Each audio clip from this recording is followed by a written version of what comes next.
안녕하세요. 중학교 2학년 과학 2단원 직권의 변화 총괄평가의 문제풀이를 시작하도록 하겠습니다. 1번 문제부터 볼게요. 1번 지구계의 구성 요소에 대한 설명으로 옳은 것은 빙하는 직권에 포함된다. 빙하는 직권이 아니라 수권에 포함이 되죠. 수권에는 바다, 빙하, 지하수 등이 있습니다. 2번 생물권은 수권에만 분포한다. 수권에만 분포하지 않고 선생님이 육해공이라고 했죠. 우리가 군인도 육군, 해군, 공군 있듯이 이렇게 세 군, 직권, 수권, 기권 이 세 군데에서 다 살고 있습니다. 3번 직권은 지구 겉표면만 말한다. 겉표면 플러스 지구 내부를 전체를 다 포함하여 다 직권이라고 말합니다. 4번 생물권은 직권에 영향을 줄 수 있다. 맞죠? 이게 4번이 정답이네요. 생물권은 직권뿐만 아니라 앞전에 얘기했던 육해공인, 수권, 기권에도 다 영향을 미칩니다. 서로에게 다 영향을 미치는 관계라고 보시면 됩니다. 직권이 생물권에게도, 생물권이 직권에게도 이렇게 영향을 줄 수 있는 관계이죠. 다음 5번. 기권은 수권에 영향을 줄 수 있지만 수권은 기권에 영향을 주지 못한다. 게 아니라 서로 여기다가 이렇게 쓸 수 있네요. 서로 영향을 줄 수 있다. 그러므로 틀린 말이니까 정답은 4번이 됩니다. 2번 그림은 지구계 구성 요소 사이의 상호작용을 나타낸 것이다. 이에 대한 설명으로 옳은 것을 모두 고른 것은 지금 그림 보니까요. 기권, 직권, 수권 사이에 생물권이 있고 서로 영향을 주는 걸 확인할 수 있는데요. 기억부터 보겠습니다. 해저 지진이 바닷물 높이가 높아지는 것은 비에 해당한다. 지진입니다. 그럼 어디에 해당하죠? 직권에 해당이 되죠. 다음 바닷물의 높이가 라고 하면은 수권이죠. 그러니까 직권과 수권이 해당하는 걸 찾으면 직권과 수권이가 C가 해당이 되니까 B가 아니라 C입니다. 라고 고칠 수 있고 니은 몽골의 사막에서 사막이라고 하는 것은 직권에 해당되겠죠. 모래먼지가 우리나라까지 이동해 황사현상이 황사현상 기권입니다. 나타나는 것은 A에 해당된다. 직권과 기권. 직권과 기권 어디예요? A에 해당되니까 니은은 맞습니다. 디귿 태풍이 발생하여 많은 비가 내리는 것은 C에 해당된다. 태풍은 어디에 해당돼요? 기권에 해당될 수 있겠죠. 다음 비가 내렸다. 비가 내려서 물이 생기니까 이거는 이제 구름의 경우에는 기권이지만 비는 수권에 해당이 됩니다. 그래서 기권과 수권이니까 기권과 수권은 B여야 되니까 C라고 써 있으니까 잘못됐죠? B. 정답은 니은 2번이 됩니다. 3번 지구 내부 구조에 대한 설명으로 옳은 것은 내핵은 액체 상태이다. 내핵은 고체 상태이죠. 지각은 두께가 일정하다. 두께가 일정하지 않고 우리가 대륙 지각과 해양 지각으로 나눴습니다. 대륙 지각은 우리가 35km까지 있습니다. 라고 했고 해양 지각은 5km까지 있습니다. 라고 했죠. 다음 3번. 멘틀은 직권에서 가장 큰 부피를 차지한다. 몇 퍼센트? 80% 차지합니다. 라고 했기 때문에 3번이 정답이 됩니다. 외핵은 멘틀보다 가벼운 물질이 아니라 무거운 물질로 이루어졌습니다. 외핵의 멘틀보다요. 멘틀 안쪽에 있는 핵은요. 크게 두 개로 정해져 있죠. 외핵과 내핵으로 이루어져 있죠. 둘 다 철과 니켈과 같은 무거운 원소로 이루어졌기 때문에 4번 틀렸고요. 5번 지구 표면에서부터 지각, 멘틀, 외핵, 내핵 순으로 이루어졌기 때문에 요것은 틀린 말이 됩니다. 정답은 3번입니다. 자, 문제 4번 보겠습니다. 그림은 지구 내부 구조를 나타낸 것이다. 이에 대한 것을 모두 옳은 것은 기억이 지각이고 니은은 멘틀이고 디귿은 뭐죠? 그렇지, 외핵이죠. 리을은 내핵이라고 씁니다. 자, 그렇게 하고 나서 보니까 기억과 니은의 경계면의 깊이는 일정하다. 아니죠. 경계면의 깊이 이거 우리 경계면은 우리가 모호면입니다 라고 선생님이 살짝 얘기했었는데, 예전에는 그 모호면들 중에 모호로비치치 모호면 이런 것들을 다 배웠는데, 지금은 굳이 외우진 않고 아마 교과서의 경우, 자, 그렇기 때문에 일정하지 않습니다. 그다음에 니은. 디귿은 니은보다 무거운 물질로 이루어져 있다. 디귿이 외핵이고 니은이 멘틀인데요. 아까 말한 것처럼 외핵이 훨씬 더 무거운 물질로 이루어져 있습니다. 디귿이 맞죠. 기억에서 리을 중 리을의 부피가 가장 크다. 부피가 가장 큰 건 뭐라고 했죠? 그렇지, 멘틀이라고 했으니까 리을이 아니라 뭐라고 써야 돼? 니은이라고 써야죠. 정답은 2번이 됩니다. 다음 5번. 그림은 지구 내부 구조의 일부를 나타낸 것이다. 모두 고른 것은? 자, 지금 보면 이게 지각의 모습인데요. 여기가 A가 대륙 지각이고, B의 경우가 해양 지각이고, C는 멘틀, 감 부분은요 아마 이 애매모호한 모호면일 겁니다.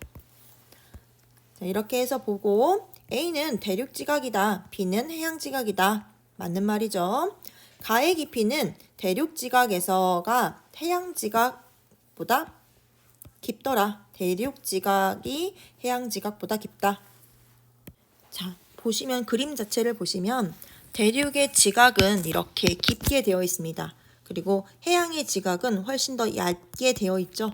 깊이가요 훨씬 더 들어가 있습니다. 그러니까 가의 깊이 자체는 대륙 지각이 35km로 훨씬 더 깊게 존재하는데요. 특징을 조금 이야기를 하면 대륙 지각과 해양 지각 쪽에 좀 더 단단한 밀도가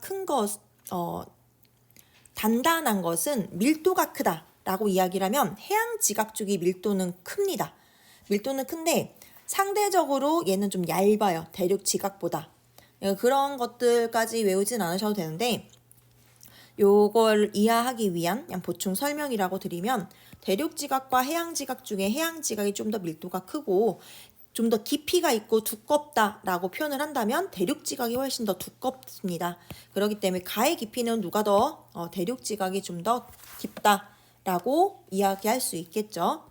다음 디귿 C는 지구 전체 부피의 약 80%를 차지한다. C가 멘틀이니까 80% 차지하고 있습니다. 그래서 기억 디귿이 맞는 말이니 니은도 맞는 말이네요. 대륙 지각이 훨씬 더 깊으니까 정답은 5번이 되는 거죠. 다음 6번. 지구 내부 구조에 대한 설명으로 옳지 않은 것은? 멘틀은 고체 상태이다. 그죠? 고체 상태.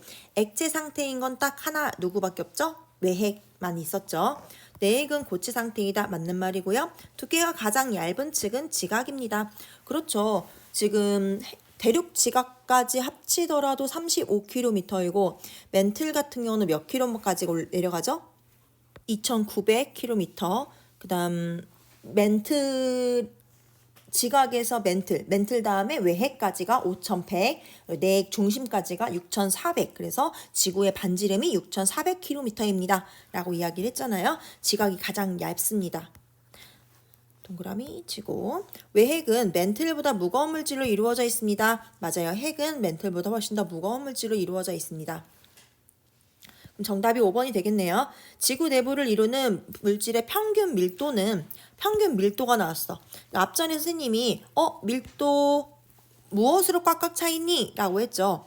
꽉꽉 차 있다. 그만큼 지각이 아니라 밀도가 가장 큰 거, 무거운 원소로 이루어진 핵이 훨씬 더 밀도가 큰 걸 알 수가 있습니다. 그래서 지각이 아니기 때문에 정답이 5번이 됩니다.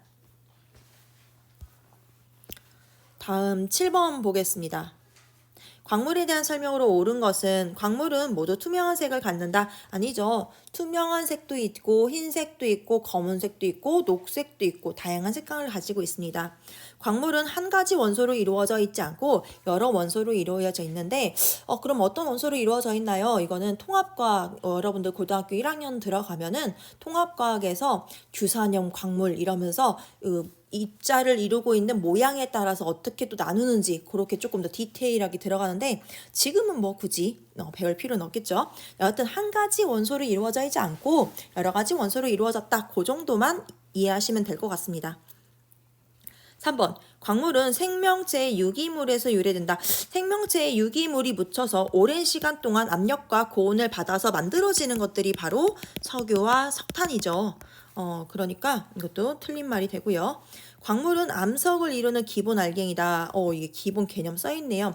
암석을 이루고 있는 기본 알갱이, 작은 알갱이들을 우리가 광물이다 라고 이야기했습니다. 조금 더 포괄적인 의미가 큰 것이 암석이죠. 다음 5번. 광물은 항상 육안으로 구별할 수 있는 크기의 결정으로만 이루어져 있죠? 않습니다. 이루어져 있지 않더라. 정답은 4번이 됩니다. 자, 8번 문제 보겠습니다. 광물의 특성에 대한 설명으로 옳지 않은 것은 석영은 방해석보다 단단합니다. 그렇기 때문에 석영과 방해석을 서로 긁었을 때 누가 긁힘이 있더라? 방해석이 긁힘이 있더라. 반대로 석영이 훨씬 더 단단하더라 라고 얘기할 수 있죠. 석영은 염산과 반응하지 않아요. 맞아요. 염산과 반응하는 건 누구더라? 방해석이 염산과 반응을 했죠. 각섬석과 휘석은 무색 투명하다. 선생님이 전에 뭐라고 했지? 밝은 색 광물과 어두운 색 광물 외울 때 어떻게 외우라고 했죠? 밝은 거 석장만 줘. 그렇지? 석장만 줘. 석장, 석영, 장, 석이었고 어두운 광물은 뭐라고 했어요? 어두우니까 감각이 흑 하고 휘뚜루 마뚜루라고 했잖아요. 어두우면 감각이 흑 휘뚜루 마뚜루. 감각 감이 뭐예요? 감, 람, 석, 각, 섬, 석, 흑, 은, 모, 휘, 석 이렇게 있었잖아요. 요것들이 다 어두운 광물이잖아요. 갈람석만 녹색이고 나머지는 검은색이라고 기억하셔도 되는데 여기서 각섬석과 휘석은 무색 투명한 게 아니라 반대로 검은색입니다 라고 표현할 수 있으니 틀린 말이고요. 다음에 4번. 방해석은 염산과 반응하여 기포가 생긴다. 그렇지. 4번. 아이고 틀린 거 쓰는 거니까 이거는 X 맞는 말. 3번이 정답입니다. 정답은 틀린 거 찾는 거니까요. 다음 5번. 자철석은 자석으로 쇠붙이 자자. 자철석은 자성이 있다. 자철석은 자성이 있다. 그래서 5번이 맞는 말이니까 정답은 옳지 않는 걸 찾음으로 3번이 정답이 됩니다. 자, 마지막 9번인가요? 9번 문제를 보시면 다음은 만들 수 있는 재료가 되는 광물은 딱 유리 나오는 순간 딱 뭐여야 돼? 그렇지. 1번 석영이어야죠. 석영으로 유리를 만들 수 있다. 나중에 뒤에 부분에서 배울 건데 석영이 무엇으로 만들어지냐면 모래로 만들어집니다. 그래서 석영을 이루고 있는 것들, 석영을 갖다가 세공을 해서 만드는 게 유리, 보석, 그 다음에 실리콘, 반도체 이런 것들이 이용이 됩니다. 요거는 조금 같이 기억을 해주시면 선생님 보석과 실리콘 반도체는 교과서에 안 나오잖아요. 그 유리는 나오잖아요. 유리만 보더라도 석영이구나 라고 눈치를 채고 문제를 푸시면 되겠죠. 자, 이렇게 해서 문제풀이가 다 끝이 났습니다. 저는 최선을 다한 것 같습니다. 여러분들의 실력은 공부를 열심히 한 만큼 나오겠죠. 아니면 찍신이 오든가 여튼 공부를 열심히 한 이 끝까지 5개의 영상을 다 본 친구들은 100점 맞아라. 저는 이렇게 응원하고 싶습니다. 이것으로 영상을 마치도록 하겠습니다.